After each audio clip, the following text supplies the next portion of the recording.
बिस्मिल्लाहिर्रहमानिर्रहीम। मैं हूं अलीम चौधरी बंगियाल और आप देख रहे हैं मुहिब वतन।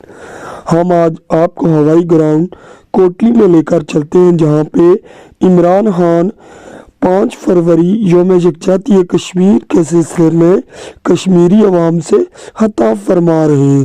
आइए तो चलते देखते हैं इमरान खान की एंट्री और उनका खिताब। पैगाम देना कि दुनिया ने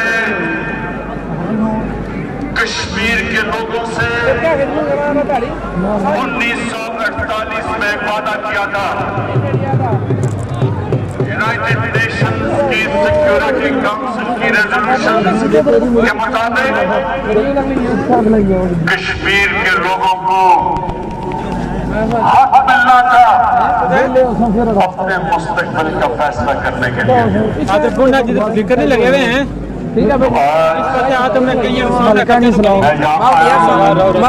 पागल है, सबसे पहले तो दुनिया को याद दिलाना डगमगाने भेज ला। वो जो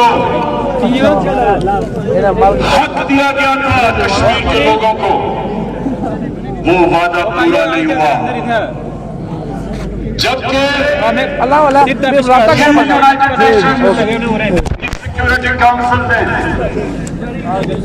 ईस्ट तिमोर इंडोनेशिया एक मुसलमान मुल्क का एक जजीरा था, वहां क्रिश्चियन ज्यादा थे, उनको वही हक ईस्ट तिमोर को दिया गया और वो बड़ी जल्दी पूरा किया गया। रेफरेंडम करवाया गया और उनको आजाद कर दिया। तो मैं आज यूनाइटेड नेशंस को याद कराना चाहता हूं। मैंने यूनाइटेड नेशंस की जनरल असेंबली में भी याद कराया, आज भी करा रहा हूं और हमेशा याद कराऊंगा कि आपने अपना हक पूरा नहीं किया। आपने